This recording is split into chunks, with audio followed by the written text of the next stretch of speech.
Hello प्यारे बच्चों, कैसे हैं आप लोग। आई होप बहुत अच्छे होंगे। आज हम लोग एनसीईआरटी 6 क्लास के जियोग्राफी के प्रश्नों को सॉल्व करने वाले हैं। जैसा आप सभी जानते हैं कि जो एनसीईआरटी है यहाँ से प्रश्न बहुत ही ज़्यादा बनते हैं। चाहे कोई भी एग्ज़ाम की तैयारी आप कर रहे होंगे तो हिस्ट्री, ज्योग्राफी, पॉलिटी, इकोनॉमी से क्वेश्चन बहुत ही ज़्यादा आते हैं।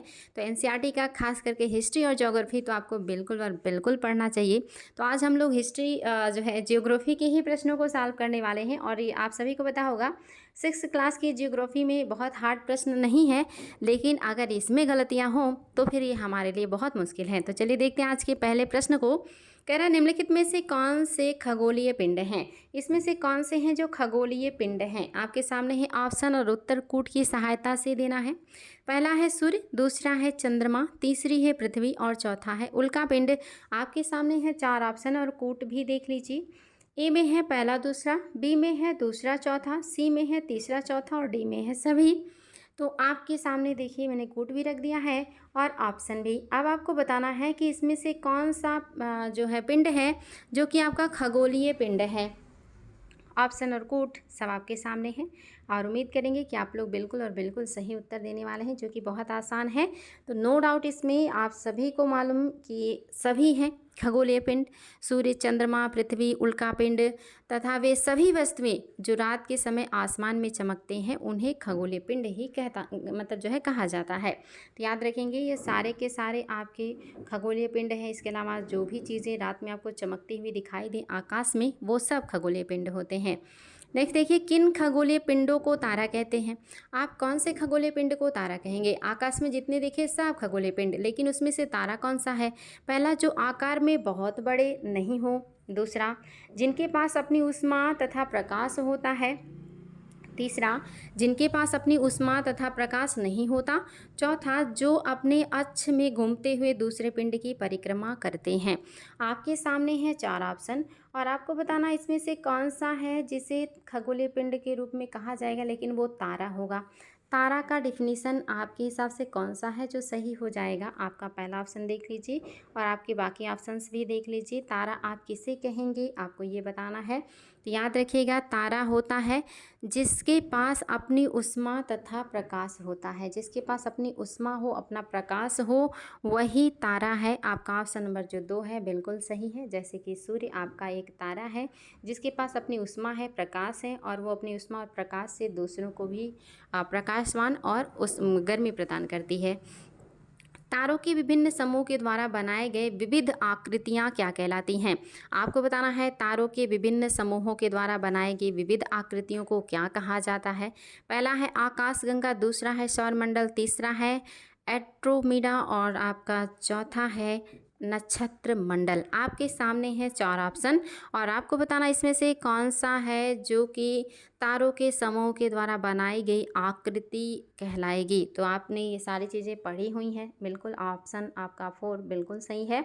नक्षत्र मंडल कहलाता है जो तारों के विभिन्न समूहों के द्वारा बनाई गई आकृति होती है। नेक्स्ट क्वेश्चन आपके सामने है, अंतरिक्ष से संबंधित अर्सा मेजर या बिग बियर का संबंध किससे है। आपको बताना है अंतरिक्ष से संबंधित अर्सा मेजर या बिग बियर का संबंध किससे है। सौर मंडल से, नक्षत्र मंडल से, क्षुद्र ग्रह समूह से या इनमें से कोई नहीं। आपके सामने है 4 ऑप्शन और आपको बताना है अर्सा मेजर या बिग बियर का संबंध किससे है। तो निश्चित ही इसमें भी दिक्कत नहीं होना चाहिए। आपका जो अर्सा मेजर या बिग बेयर है यह एक प्रकार का नक्षत्र मंडल होता है और जो छोटे आपके बियर होते हैं वो कहलाते हैं आपके सप्त ऋषि कहलाते हैं। और आपको जो है नक्षत्र मंडल आप बहुत आसानी से पहचान सकते हैं। आपका जो ऑप्शन नंबर 2 है ये बिल्कुल सही है। नक्षत्र मंडल ही आपका अर्सा मेजर या बिग बियर का संबंध इसी से है। किन खगोलीय पिंडों को ग्रह कहा जाता है। कौन से खगोलीय पिंड को आप ग्रह कहेंगे। बहुत आसान है। पहला जो आकार में बहुत बड़े हो, दूसरा जिनके पास अपनी ऊष्मा तथा प्रकाश हो, तीसरा कह रहा है जिसके पास अपनी ऊष्मा एवं प्रकाश ना नहीं हो एवं जो तारों के प्रकाश से प्रकाशित हो, चौथा कह रहा है जिनका अपना गुरुत्वाकर्षण हो। बहुत ही आसान है। नेक्स्ट 6 क्लास की है आपकी जियोग्राफी, तो आसान तो रहेगी लेकिन बहुत महत्वपूर्ण है, गलती नहीं करना है। किन खगोलीय पिंडों को ग्रह कहेंगे बच्चा लोग। तो याद रखिएगा जिनके पास अपनी ऊष्मा और प्रकाश नहीं होती, जो तारों के प्रकाश से प्रकाशित होते हैं वे कहलाते हैं आपके ग्रह। जैसे कि आपका पृथ्वी है जो कि प्लैनेट है, ग्रह है, जो सूर्य के प्रकाश से और उष्मा से ही गर्म और प्रकाशित होता है। नेक्स्ट क्वेश्चन है आपके सामने और आपको कूट की सहायता से उत्तर देना है। निम्नलिखित कथनों पर विचार कीजिए। कथनों को आपको पढ़ना है, फिर बताना है कौन कौन से हैं जो सही हैं। पहला, पृथ्वी एक ग्रह है तथा यह अपना संपूर्ण प्रकाश एवं ऊष्मा सूर्य से प्राप्त करती है। दूसरा कहना है, पृथ्वी सूर्य से दूरी के हिसाब से चौथा ग्रह तथा आकार में तीसरा बड़ा ग्रह है। अब आपको बताना है कि कौन सी बातें हैं जो सही हैं। ए में है केवल पहला सही है, बी में है आपका केवल दूसरा सही है, सी में है दोनों सही है और डी में है कोई सही नहीं है। बहुत आसान है, एकदम कॉमन सेंस का है। पहला तो मैं आपको बता ही चुकी हूँ कि पहला आपका बिल्कुल सही है, दूसरा आपका बिल्कुल भी सही नहीं है। क्योंकि आप सभी को पता होगा कि पृथ्वी को अगर आप देखेंगे दूरी के आधार पे तो बुध शुक्र के बाद आपकी जो पृथ्वी है ये आती है, यानी कि तीसरा है, और आकार में ये पाँचवा है। तो याद रखिएगा, दूरी के हिसाब से ये तीसरा है और आकार में ये आपका पाँचवा है। तो याद रखिएगा पाँचवा है, क्योंकि बृहस्पति, शनि, अरुण, वरुण के बाद पृथ्वी ही आकार में आती है 5वें नंबर पर। सूर्य से बढ़ती हुई दूरी के आधार पर ग्रहों का सही क्रम बताइए। सूर्य से बढ़ती हुई दूरी के आधार पर ग्रहों का क्रम बताना है। बहुत आसान है, तो इसका उत्तर तो मेरे सभी बच्चे देने वाले हैं। पहले में देखिए, बुध, मंगल, शुक्र और पृथ्वी है। दूसरे में शुक्र है, मंगल है, पृथ्वी है और बुध है। तीसरे में बुध है, शुक्र है, मंगल है, पृथ्वी है। और चौथे में बुध है, शुक्र है, पृथ्वी है, मंगल है। बहुत आसान है, नो डाउट, ये तो सभी बच्चे बता लेंगे कि सबसे पहले जो सबसे नज़दीक हैं वो है बुध, सेकंड पे है आपका शुक्र, थर्ड पे है पृथ्वी, फोर्थ पे है मंगल और फिफ्थ पे है बृहस्पति, सिक्स पे है आपका शनि और उसके बाद अरुण और वरुण आते हैं। तो याद रखिएगा ऑप्शन नंबर 4 आपका बिल्कुल सही है। नीचे दिए गए ग्रहों में से कौन से आंतरिक ग्रह हैं? इनर प्लैनेट का नाम बताइए। कौन सा है जो आंतरिक ग्रह है? आपके सामने ऑप्शन है और कूट भी इनर ग्रह बताना है, आंतरिक ग्रह बताना है। पहला है बुध, दूसरा है शुक्र, तीसरा है मंगल, चौथा है बृहस्पति। ए में है पहला, दूसरा, चौथा, बी में है पहला, दूसरा, तीसरा, सी में है तीसरा, चौथा, डी में है सभी। आपको इनर प्लैनेट यानी कि आपका आंतरिक ग्रह बताना है। आप सभी को पता होगा कि जो सूर्य हैं इनसे दूरी के आधार पर ही ग्रहों को निर्धारित किया गया है। तो आप सभी को पता होगा कि सूर्य की परिक्रमा आपके ग्रह, उपग्रह, उल्कापिंड सभी लगाते हैं। तो आप सभी को पता होगा पहले हैं बुध, उसके बाद है शुक्र, फिर है मंगल, उसके बाद यहाँ पे छोटे छोटे मंगल, पृथ्वी है और यहाँ पे आपका मंगल है। यानी कि मंगल के बाद जब ये 4 ग्रह पूरे हो जाते हैं तो यहाँ एक पेटी आती है जो उल्कापिंडों का होता है। उसके बाद आपके 4 ग्रह और हैं, बृहस्पति, शनि, अरुण और वरुण। तो इस तरह से आप देखेंगे इन 4 ग्रहों के बाद ये जो लाइन है जहाँ पे उल्कापिंड पाए जाते हैं, यहाँ से जो अंदर के ग्रह होते हैं वो आपके इनर ग्रह कहलाते हैं, आंतरिक ग्रह। और यहाँ से जो बाहर की तरफ हैं ये बाह्य ग्रह कहलाते हैं, आउटर ग्रह कहलाते हैं। तो आप सभी को पता है कि बुध, शुक्र, पृथ्वी, मंगल ये 4 आपके इनर ग्रह हैं और बृहस्पति, शनि, अरुण, वरुण ये आपके आउटर ग्रह हैं। तो इस तरह से आप सभी को पता है कि बृहस्पति इसमें शामिल नहीं होगा, यानी कि आपका पहला, दूसरा और तीसरा का जो ऑप्शन है वो है ऑप्शन नंबर बी, बिल्कुल करेक्ट है। और ये मोस्टली बच्चों का क्लियर रहता है। और आप सभी को पता होगा हमारी जो पृथ्वी है ये गोल्डी लॉक्स जोन में है। गोल्डी लॉक्स जोन का मतलब होता है जहाँ पे ना टेम्परेचर बहुत ज़्यादा हो और ना ही टेम्परेचर बहुत कम हो, यानी कि जहाँ पे जो पानी है या लिक्विड है वो लिक्विड रूप में, यानी पानी लिक्विड रूप में हो, पानी के रूप में हो, वो ही आपका सबसे अच्छा ग्रह माना जाता है। अगर पास होगा तो पानी वाष्प में बदल जाएगा और अगर दूर होगा तो पानी बर्फ़ में तब्दील हो जाएगा। तो ऐसी स्थिति जहाँ पानी पानी के रूप में यानी कि लिक्विड के रूप में हो वो इलाका कहलाता है Goldilocks zone. Next question देखिए, नीचे दिए गए ग्रहों में से कौन से बाह्य ग्रह हैं? इसका उत्तर तो मैं आपको बता चुकी हूँ, ये तो आपका लीक हो चुका है। बताएं, बृहस्पति, वरुण, शनि, अरुण। और आपको कूट की तो ज़रूरत ही नहीं रही क्योंकि बता चुकी हूँ मैं। बहुत ही मतलब जो है एक्साइटमेंट में मैंने सारी चीज़ें आप लोगों को बता दी हैं। तो अब तो आपको बिल्कुल भी समस्या नहीं होने वाला है, नो डाउट। सभी को पता है कि जो सही है वो है आपका ऑप्शन नंबर उपरोक्त सभी अरुण, वरुण, शनि और बृहस्पति ये सभी ही आपके आउटर ग्रह हैं निश्चित ही। अब तो कोई दिक्कत नहीं है, बाह्य ग्रह इनको कहा जाता है। नेक्स्ट क्वेश्चन देखिए, बुध का सूर्य के चारों ओर परिक्रमण काल सौर मंडल के सभी ग्रहों से सबसे कम है। क्या ये बात सही है? ये कथन है। कारण कह रहा है बुध सूर्य के सबसे नज़दीक का ग्रह है। क्या कथन कारण दोनों सही है और पुष्टि कर रहा है? बी में कह रहा है कथन कारण दोनों सही है लेकिन आर ए की सही पुष्टि नहीं कर रहा है। सी में कह रहा है ए सही है आर गलत है। डी में कह रहा है कि ए गलत है और आर सही है। तो इसमें तो कोई दिक्कत ही नहीं मेरे बच्चों को, ए और आर दोनों ही सही है और ए आर की मतलब आर ए की व्याख्या भी कर रहा है। बुध का सूर्य के चारों ओर परिक्रमण काल सौरमंडल के सभी ग्रहों में सबसे कम है, क्योंकि बुध सूर्य के सबसे नज़दीकी ग्रह है, इसीलिए इसको परिक्रमा लगाने में सबसे कम समय लगता है। इस हिसाब से आपका ऑप्शन नंबर ए बिल्कुल करेक्ट है। दोनों बातें सही हैं और व्याख्या भी सही है। नेक्स्ट क्वेश्चन देखिए, सौरमंडल के किन दो ग्रहों के बीच क्षुद्र ग्रह पट्टी पाई जाती है? ये भी तो क्वेश्चन लीक हो चुका है। आप लोगों को मैंने बहुत ज़्यादा चीज़ें बता दी, लगता है सारा उत्तर आप लोगों को ऐसे ही पता चल जाएगा।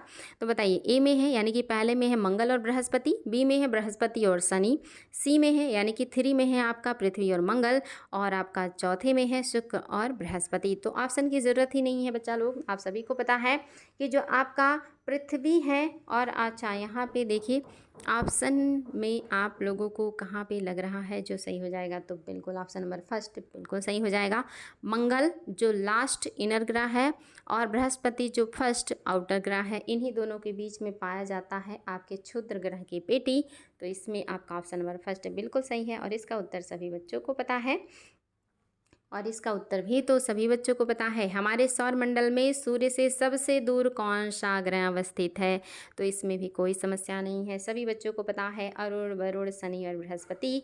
तो नो डाउट आपका वरुण सबसे दूर है, ये आप लोग याद रखेंगे। नेक्स्ट देखिए, कथन आ चुका है आपके सामने, पृथ्वी के आकार को भूभाग भी कहा जाता है, कारण कह रहा है पृथ्वी ध्रुवों के पास थोड़ी चपटी है। अब आपको बताना है कि क्या दोनों बातें सही हैं और व्याख्या भी, क्या दोनों बातें सही हैं और व्याख्या नहीं, क्या आपका ए सही है आर गलत है, क्या आर गलत है और मतलब ए गलत है और आर सही है। अब इसमें तो सॉल्व करने में बिल्कुल समस्या नहीं होना चाहिए, बिकॉज ये वेरी इजी क्वेश्चन है। आप सभी को पता है पृथ्वी का आकार भूभाग भी, मतलब पृथ्वी के आकार को भूभाग भी कहा जाता है, क्योंकि पृथ्वी ध्रुवों पर थोड़ी चपटी है, इसीलिए तो पृथ्वी के आकार को भूभाग भी कहा जाता है। यानी कि हमारी जो पृथ्वी है वो ध्रुवों पर थोड़ी सी चपटी है, और जो है यहाँ भूमध्य रेखा पे ज़्यादा निकली हुई है, ध्रुवों पे थोड़ी सी चपटी है, इसीलिए इसे भूभाग या जियोड भी कहते हैं, जियोइड। तो याद रखिएगा दोनों बातें सही हैं और व्याख्या भी। तो ऑप्शन नंबर फर्स्ट आपका यानी कि ए बिल्कुल सही है। आपके सामने आ गया है अगला क्वेश्चन और कूट भी है। निम्नलिखित में से कौन सा कथन सत्य है? पहला कह रहा है अंतरिक्ष से दिखने वाले पृथ्वी अंतरिक्ष से देखने पर पृथ्वी हरे रंग की दिखाई देती है। दूसरा कह रहा है पृथ्वी का हरा रंग हमें यहाँ के वनों के कारण दिखाई देता है। अब आपको बताना है इसमें से कौन से कथन है जो सही है। पहला यानी कि पहले में है कि केवल पहला सही है, बी में है केवल दूसरा सही है, सी में है पहला दूसरा सही है और डी में है कि कोई भी सही नहीं है। बहुत आसान, एकदम कॉमन सेंस का है और आप सभी को पता है कि क्या है जो आपका सही हो जाएगा। तो नो डाउट बच्चा लोग आपका कोई भी सही नहीं है, क्योंकि अंतरिक्ष से देखने पे पृथ्वी हरा नहीं बल्कि काले रंग का दिखाई देता है। तो इसलिए आपका पहला गलत हो गया, क्योंकि हरा नहीं दिखाई देता बल्कि काला दिखाई देता है। अंतरिक्ष से अगर मतलब आप अंतरिक्ष में बहुत ऊंचाई से देख रहे हैं, या ये कहिए कि जहाँ पे वायुमंडल नहीं है वहाँ से देखेंगे तो काला दिखेगा, और अगर वायुमंडल में है तो आपको पृथ्वी जो है वो नीला दिखाई देगा। इसीलिए इसे नीला ग्रह कहा जाता है, बिकॉज इसके 2/3 सतह पर आपका वाटर है, इसीलिए। तो याद रखिएगा आपका जो मतलब पृथ्वी है ये नीला दिखाई देता, लेकिन जहाँ पे वायुमंडल नहीं होता वहाँ से काला दिखाई देता है। तो नीला क्यों दिखाई देता है? क्योंकि पृथ्वी के 1/4 क्षेत्र पर, या कहिए कि 2/3 क्षेत्र पर वाटर ही वाटर है। 2/3 जो सतह है उस पे पानी ही पानी है, 2/3 सतह पर पानी होने की वजह से ये नीला दिखाई देता है। इसलिए दोनों ही गलत हो गया, पानी की वजह से नीला दिखाई देता है और अंतरिक्ष से इसीलिए नीला दिखाई देता है क्योंकि पानी बहुत ज़्यादा है।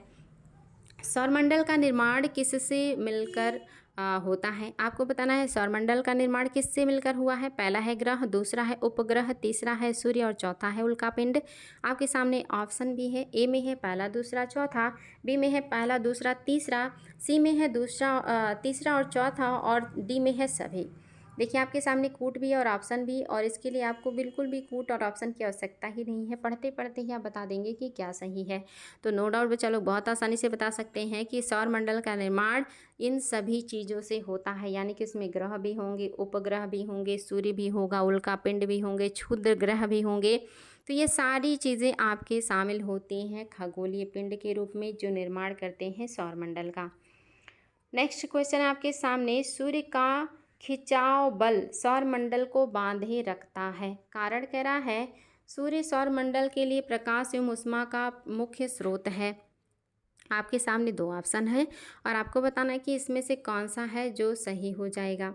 तो पहले में कह रहा है कि कथन और कारण दोनों सही और व्याख्या भी कर रहा है। दूसरे में कह रहा है कि दोनों सही है लेकिन व्याख्या नहीं कर रहा। सी में कह रहा है ए सही आर गलत है, और बी में कह रहा है मतलब डी में कह रहा है कि ए गलत है और आर सही है।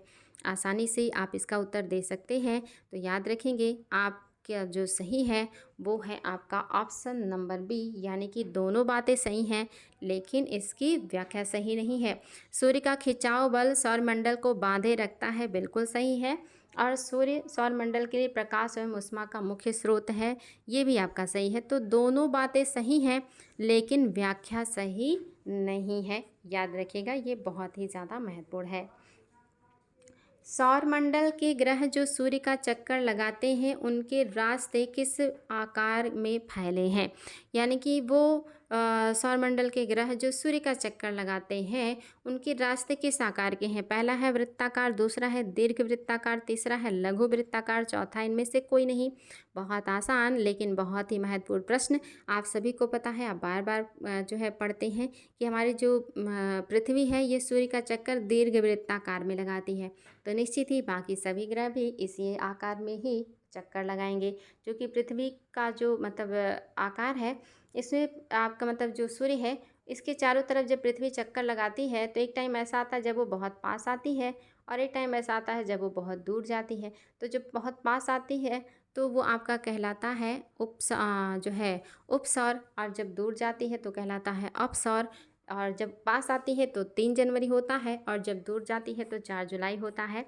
तो ये दीर्घ वृत्ताकार में लगाता है चक्कर, और ऐसे ही बाकी जो आपके ग्रह हैं वो भी इसी आकार में लगाते हैं सूर्य का चक्कर। किस ग्रह को पृथ्वी का जुड़वा ग्रह कहा जाता है। जुड़वा बहन भी कहते हैं, ग्रह भी कहते हैं, भगनी भी कहते हैं। तो कौन हो जाएगा, ये तो बच्चों को रटा ही रहता है, बुध शुक्र मंगल शनि। तो निश्चित ही आप सभी को पता है कि पृथ्वी के जो सबसे नज़दीक हैं, जो सबसे करीब हैं, वो है शुक्र। इसी को बहन कहा जाता है, भगनी कहा जाता है, जुड़वा कहा जाता है। शुक्र को भोर का तारा भी कहते हैं। पृथ्वी का सबसे निकटतम ग्रह कौन है, तो इसका उत्तर तो मैं आप लोगों को बता चुकी हूँ, ये तो लीक हो चुका है, तो इसमें तो कोई दम नहीं। अभी मैंने बताया कि शुक्र पृथ्वी के सबसे नज़दीक है, इसीलिए इसको बहन भी कहा जाता है, जुड़वा भी कहा जाता है, भगनी भी कहा जाता है। हमारे सौरमंडल का सबसे बड़ा और सबसे छोटा ग्रह कौन सा है, इसमें तो कोई दम नहीं, एकदम 6 क्लास का ही क्वेश्चन है। बृहस्पति एवं बुध, बृहस्पति एवं यूरेनस, शनि एवं मंगल, शुक्र एवं बुध। तो नो डाउट बच्चा लोग सभी को पता है, नींद में भी बता देंगे कि सबसे जो छोटा है वो है आपका बुध, और सबसे जो बड़ा है वो है आपका बृहस्पति। ऑप्शन नंबर फर्स्ट ये आपका बिल्कुल सही है। कौन से 2 ग्रह हैं जिनका सौरमंडल के अन्य ग्रहों की तुलना में परिक्रमण विपरीत दिशा में होता है, यानी कि 2 ऐसे ग्रह हैं जो पृथ्वी मतलब जो है जो चक्कर लगाते हैं वो उल्टा लगाते हैं। तो ये आपको बताना है, जैसे आपकी जो पृथ्वी है और अन्य ग्रह है वो पश्चिम से पूर्व की तरफ चक्कर लगाते हैं, लेकिन कोई ऐसे 2 ग्रह हैं जो पूर्व से पश्चिम की तरफ चक्कर लगाते हैं। अब आपको बताना है कि वो कौन सा ग्रह है जो पूर्व से पश्चिम की ओर चक्कर लगाता है। पहला है बुध शुक्र, दूसरे में है शुक्र शनि, तीसरे में है शुक्र यूरेनस, और आपका चौथे में है बृहस्पति और यूरेनस। बहुत आसान है, और आज के बाद से तो आप बिल्कुल नहीं भूलेंगे। जो सही है वो है आपका शुक्र और यूरेनस। और इसको याद करने का सबसे अच्छा तरीका कि शुरुआत से भी दूसरे नंबर का और लास्ट से भी दूसरे नंबर का जो ग्रह है ये दोनों उल्टा चक्कर लगाते हैं। बाकी ग्रहों की अपेक्षा ये लोग उल्टा विपरीत दिशा में घूमते हैं। सब पश्चिम से पूर्व घूमते हैं और ये दोनों पूर्व से पश्चिम घूमते हैं। तो कौन हो गया, फर्स्ट से सेकंड और लास्ट से सेकंड दोनों ग्रह माने जाएंगे। तो नेक्स्ट क्वेश्चन है आपका, निम्नलिखित में से कौन सा कथन है जो सत्य है? पहला, बृहस्पति, शनि तथा यूरेनस के चारों ओर छल्ले हैं। दूसरा, छल्ले विभिन्न पदार्थों की असंख्य छोटे छोटे पिंडों से बनी पट्टियां हैं। आपको बताना इनमें से कौन सा स्टेटमेंट है जो आपका सही हो जाएगा। कोड की सहायता से उत्तर देना है। ए में है केवल पहला सही है, बी में है केवल दूसरा सही है, सी में है दोनों सही है और डी में है कि कोई भी सही नहीं है। बहुत आसान है, बिल्कुल कॉमन सेंस का है, तो फटाफट जवाब देंगे कि क्या है जो आपका सही हो जाएगा। तो नो डाउट आपका दोनों ऑप्शन बिल्कुल सही है।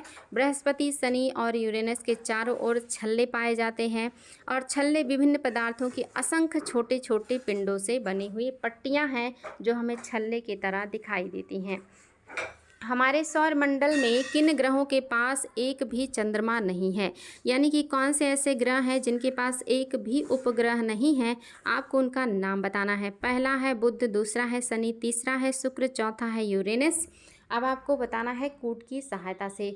ए में है केवल पहला, बी में है केवल दूसरा, डी में है पहला तीसरा और मतलब सी में है पहला तीसरा और डी में है कोई नहीं। तो ऑप्शन भी आपके सामने है और कूट भी आपके सामने है।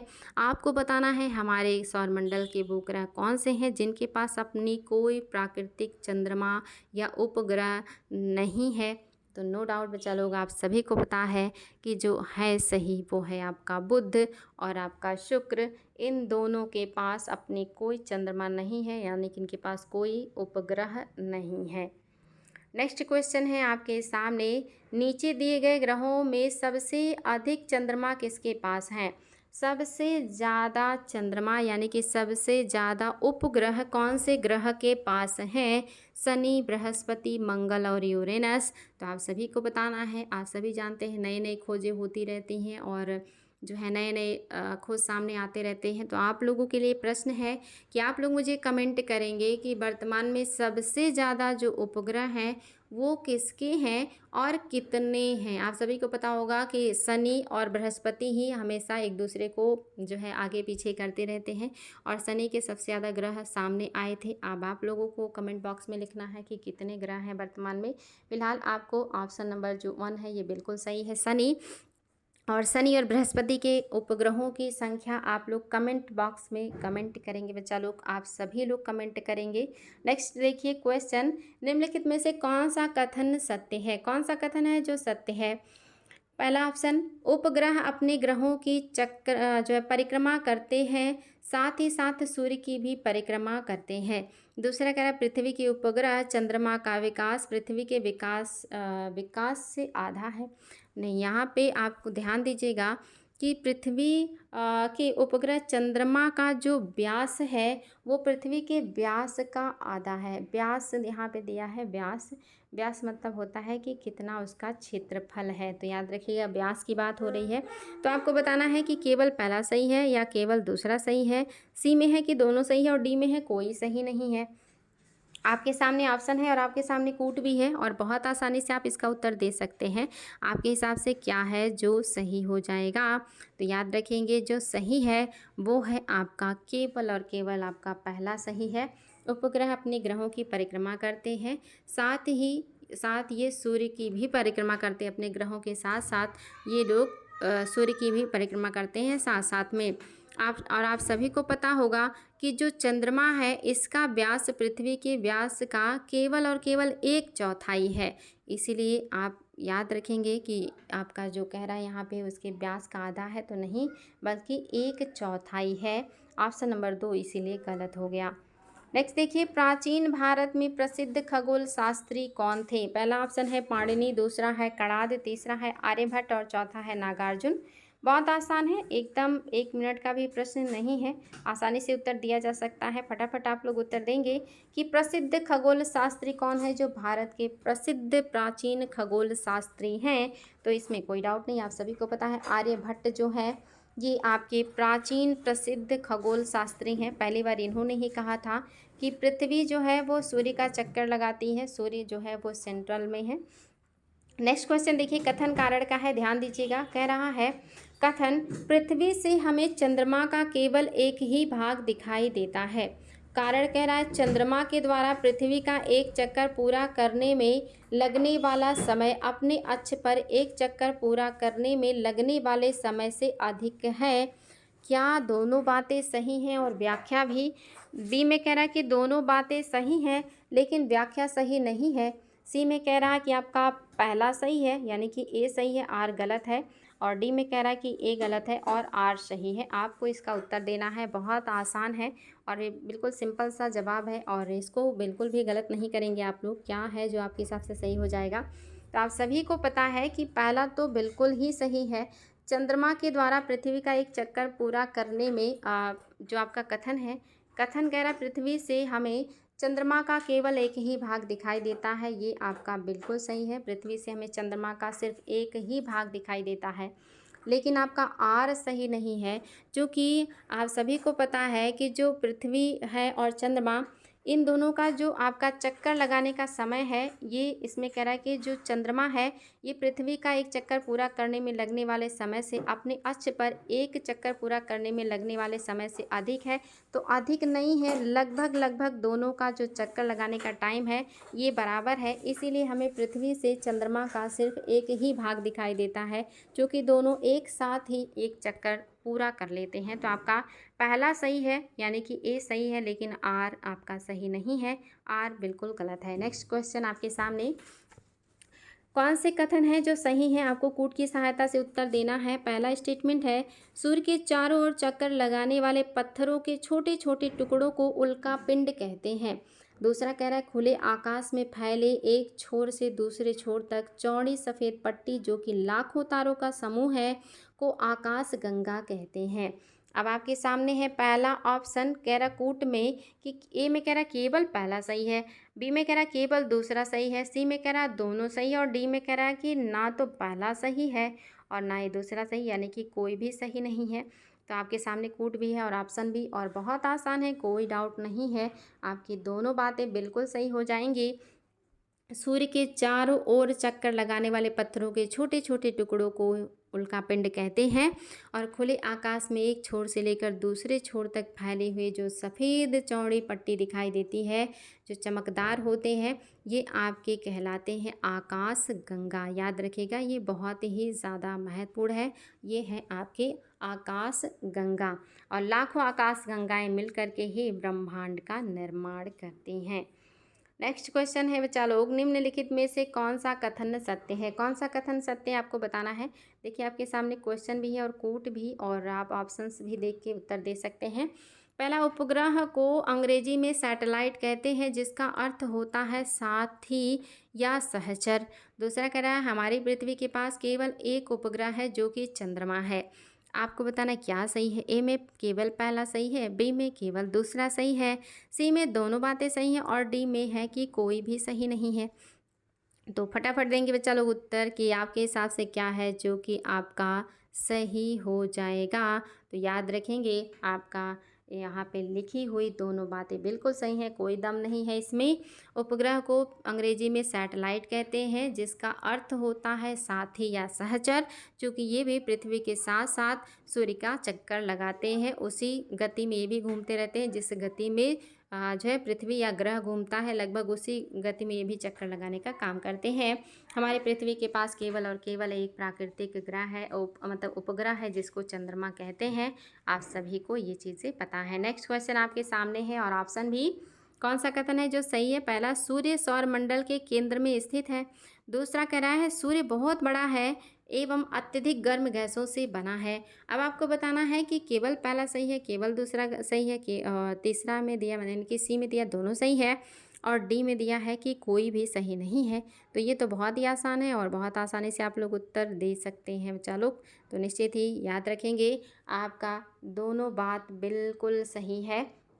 सूर्य सौर मंडल के केंद्र में स्थित है और सूर्य बहुत बड़ा एवं अत्यधिक गर्म गैसों से बना हुआ है। ये आपका दोनों बात बिल्कुल सही है। ऑप्शन नंबर सी, याद रखेंगे, दोनों बात बिल्कुल सही है। कल हम लोग 6 क्लास के चैप्टर 2 अक्षांश और देशांतर से क्वेश्चन को सॉल्व करेंगे। तो आप लोगों की इच्छा होगी तो अक्षांश और देशांतर पढ़ लीजिएगा 6 क्लास की। आज के लिए इतना ही। उम्मीद है कि ये 6 क्लास की एनसीईआरटी आप लोगों को अच्छा लगा होगा। ये सारी चीज़ें क्लियर रहेंगी तो एग्ज़ाम में बहुत मदद मिलेगा। हमारा प्रयास कैसा लगा कमेंट बॉक्स में ज़रूर लिखें। कोई समस्या हो तो ज़रूर बताएं, कोई डिमांड हो तो वो भी लिखें। आपके जो है सुझाव का, आपके कमेंट्स का हमें इंतज़ार रहेगा। आज के लिए इतना ही। Thank you so much.